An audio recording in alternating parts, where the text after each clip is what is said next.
अस्सलाम वालेकुम, कैसे हैं आप सब। उम्मीद करती हूँ आप सब ठीक ठाक होंगे। Welcome to my YouTube channel, welcome to Malik web designing course. जैसे कि आपको पता है कि हमने HTML, CSS और जावा स्क्रिप्ट का कोर्स ऑलमोस्ट कंप्लीट कर लिया है। अब इन तीनों का इस्तेमाल करते हुए हम 8 से 10 कुछ प्रोजेक्ट्स बनाएंगे, जैसे बटन एनिमेशन हो गया, नेविगेशन बार हो गया, टॉगल बटन हो गए। कुछ इस तरह से हम कुछ प्रोजेक्ट्स रेडी करेंगे ताकि हम इन सब का यूज़ करते हुए HTML, CSS और जावा स्क्रिप्ट का इस्तेमाल करते हुए हम कुछ बनाने के काबिल हो जाएं।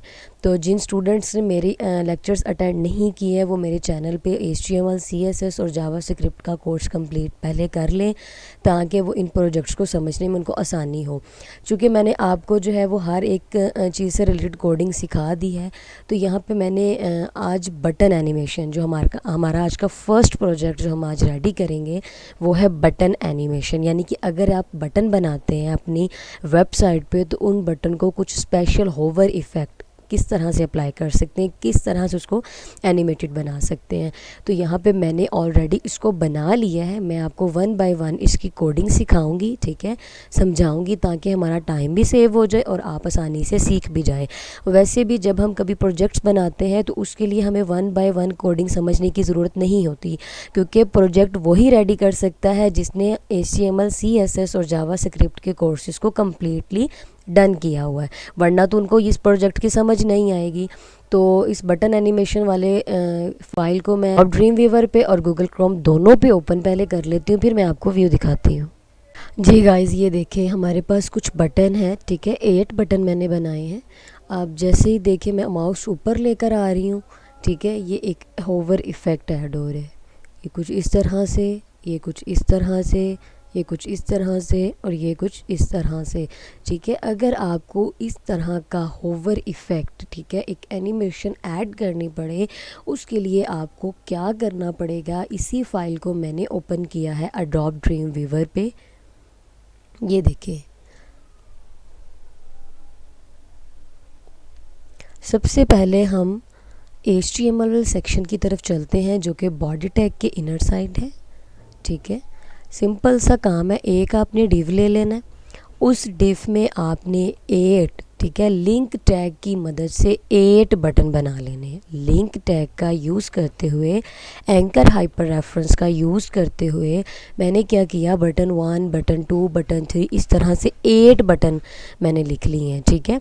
इनके लिखा है बटन बनाने का जो तरीका है वो बटन टैग से बनाया जाता है, लेकिन यहाँ पे मैंने जस्ट बटन 1, बटन 2, 3 लिखा है, लेकिन यूज़ क्या किया है, एंकर हाइपर रेफरेंस के टैग को, ठीक है। एक डिव लगाया, 8 मैंने anchor hyper reference tag use किए और 8 मैंने बटन बना लिए।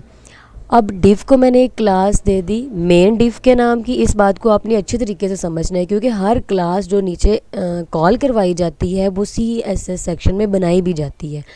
तो यहाँ पे क्लास है मेरे पास मेन डिव के नाम की, ठीक है। और हर एक बटन को आप देखें मैंने क्या क्लास दी है। सिंपल, पहले आपने BTN यानी कि बटन लिखा, देन उसी नाम से button 1, button 2, button 3, button 4, button 5, इस तरह से, ठीक है। लेकिन आपने ये BTN सेपरेट लाजमी लिखना है, क्योंकि हमें इसको सेपरेटली भी कंट्रोल करना है। हर एक बटन को सेपरेट सेपरेट कंट्रोल करना है और ओवरऑल एक बटन से इन सबको इकट्ठे भी कंट्रोल करना है। तो ये क्लासेस हो गई, ठीक है, डिव हो गया। ये था हमारे पास HTML सेक्शन। होप सो आपको समझ आ गई होगी, उनको तो लाजमी समझ आई होगी जिन्होंने HTML और CSS को अच्छे तरीके से सीखा हुआ है। ऊपर चलते हैं टाइटल टैग के बाद।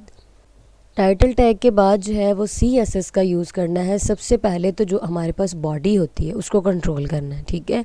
बॉडी का बैकग्राउंड कलर, उसमें मार्जिन और पैडिंग आपने 0 ऐड कर देना है ताकि वो बिल्कुल स्टार्टिंग पॉइंट से स्टार्ट हो। उसके बाद जो क्लास बनाई थी मेन डिव के नाम की, उसमें जस्ट पोजीशन मैंने एब्सोल्यूट कहा और लेफ़्ट से मैंने उसको 45% पे रख दिया, ठीक है। आपको पता है जब पोजीशन एब्सोल्यूट देते हैं तो लेफ़्ट, राइट, टॉप ये सब कुछ हमें ऐड करना पड़ता है, ठीक है। ये जो आपको यहाँ से लेफ़्ट साइड से यहाँ पे नज़र आ रहा है, ये एक्चुअली 45% के मार्जिन से इधर आया है। इसके बाद मैंने आपको कहा था ना कि आपने सिंपल इसको बटन के नाम से भी सेव करना है, ठीक है। ये देखें क्लास मैंने बनाई थी ना, बटन 1, बटन जो मैंने वहाँ पे क्लास बनाई थी, ठीक है, उसमें मैंने क्या क्या कंट्रोल किए हैं। पोजीशन मैंने रिलेटिव कहा, यानी कि जहाँ पे बटन मैंने पहले फिट किए हैं वहीं से ये स्टार्ट हो जाए, ठीक है। डिस्प्ले मैंने उसको ब्लॉक कह दिया, ठीक है।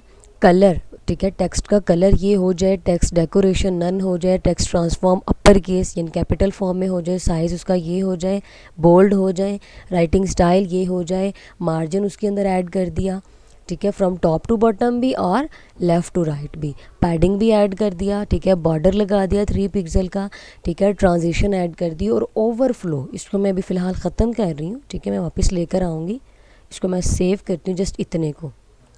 तो आप देखेंगे, ये देखें हमारे पास ये जो हिडन था ना, वो इसी वजह से आ रहा था कि जो ऊपर ये ओवरफ्लो हो रहा है ये इसकी बैक पे चले जाए, ठीक है, छुप जाए, तो इसलिए जो है वो ओवरफ्लो हिडन ऐड किया था। वापस ले आते हैं इसको कंट्रोल Z से, ठीक है, सेव कर लेते हैं। आपको हाइप्सो इतनी समझ आ गई होगी, ट्रांजिशन आपने ऐड कर देनी, लाइट सा इफेक्ट है ट्रांजिशन, ठीक है। उसके बाद उसी बटन को लिया और बिफ़ोर ऐड कर दिया उसमें। बिफ़ोर का मतलब क्या है कि पहले, ठीक है, यानी कि उस बटन से पहले कंटेंट, बैकग्राउंड का कलर, विड्थ, उसकी हाइट, उसकी पोजीशन, टॉप से लेफ़्ट से पोजीशन, टॉप और लेफ़्ट के साथ काम करती है एब्सोल्यूट, ठीक है। यहाँ आपको टॉप ऐड करना पड़ता है या लेफ़्ट, ये काम करते हैं। इसके बाद ट्रांसफॉर्म, अब ट्रांसफॉर्म क्या काम करती है, इसको मैं पहले ख़त्म कर लेती हूँ इतने को। ऊपर वाले बटन्स में आप देख सकते हैं कि इसका इफ़ेक्ट किस तरह से आ रहा है। तो ये हमने ट्रांसफॉर्म से ही इसको किया था कि आपने कितने परसेंट पे इसको रखना है। इसको कंट्रोल Z से वापस ले आते हैं, ये देखेंगे, ठीक है। उसके बाद Z माइनस इंडेक्स क्या काम करता है, जो आपका टेक्स्ट लिखा हुआ आ रहा है वो इसी की वजह से ऊपर आ रहा है, वरना ये भी ख़त्म हो सकता है। सेव किया, देखें, ठीक है। टेक्स्ट को इस ट्रांजिशन के ऊपर लेकर आना है अगर आपने, तो आपने Z माइनस इंडेक्स का यूज़ करना है, ठीक हो गया। ट्रांजिशन भी इसमें भी ऐड कर दी। उसके बाद आपने क्या करना है, फर्स्ट बटन लिया, उसमें एक तो बिफ़ोर ऐड करना है, उसकी बिफ़ोर में मैंने विड्थ 100% रख दी, हाइट मैंने 0% रख दी। यहाँ पे मैं 100% कर रही हूँ सिर्फ आपको समझाने के लिए कि अगर हाइट भी मैं इतने परसेंट कर दूँ और विड्थ मैं कर दूँ 0% तो क्या फ़र्क पड़ेगा। आप देख सकते हैं मैंने फ़र्स्ट बटन पे अप्लाई किया था ना, फ़र्स्ट बटन देखें वो आ ही नहीं रहा, वो किस तरह से आ रहा था। उसकी विड्थ को मैंने रखा था 100%, उसकी हाइट को मैंने रखा था 0%, ठीक है। यानी कि मुझे हाइट नहीं चाहिए, क्या चाहिए, जस्ट ये देखें, ठीक हो गया। अगर मैं सपोज़ इसकी विड्थ कर देती हूँ 50%, तब भी आप फ़र्क देख लें, ये देख, ठीक है, ये देखें, ये विड्थ और हाइट को मैंने इस तरह से मैनेज की है। फर्स्ट बटन था, ठीक है, कंट्रोल Z से 100% विड्थ की, हाइट मैंने 0% कर दी। इसी बटन पे आपने क्या कर देना है, होवर, यानी कि माउस ऊपर आने पे क्या हो, ठीक है, मैंने कहा हाइट 100% हो जाए, ठीक है। एक बटन पे मैंने ये इतना काम किया है, फर्स्ट बटन पे।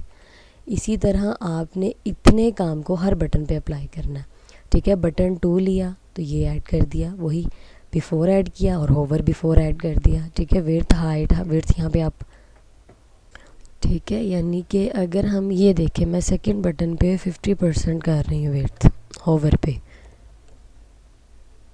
ये देखें, ये मैंने बिल्कुल जो है परफेक्टली यहाँ पे इसको डन किया है, ठीक है, जिस तरह से ये बटन में फिट आती हैं। तो अब आपने करना क्या है, इस तरह से हर एक बटन पे जितने आपके पास बटन होंगे आपने बिफ़ोर और होवर ऐड करते जाना है। यानी कि जिस तरह से आप इसको जिस डायरेक्शन में लेकर आते हैं ना, आपने उसको हाइट वगैरह से कंट्रोल करना है, जितनी डायरेक्शन से। जैसे मैंने अब ये ट्रांसफॉर्म ही ऐड किया है, ट्रांसलेट, ठीक है, रोटेट कितनी डिग्री से ये रोटेट हो, 45 डिग्री से, ये जो आपको इस तरह से रोटेट करता हुआ नज़र आ रहा है ना, ये देखें, ये देखें, ये बिल्कुल इसी वजह से। बटन 5, बटन 6, बटन 7 और बटन 8, ठीक है, ये देखिए जितने मेरे पास 8 तक बटन थे उसमें मैंने विड्थ, हाइट या ज़्यादा से ज़्यादा आप ट्रांसफॉर्म ऐड करके इसकी डायरेक्शन को चेंज कर सकते हैं, ठीक है। तो ये था हमारे पास आज का एनिमेशन बटन, ठीक है। CSS होवर इफ़ेक्ट ऐड हम लोगों ने इसमें किया है इस तरह से। उम्मीद करती हूँ आपको आज की वीडियो बहुत अच्छी लगी होगी। अगर अच्छी लगी है तो लाइक, सब्सक्राइब और कमेंट लाजमी कीजिएगा। अल्लाह हाफिज़।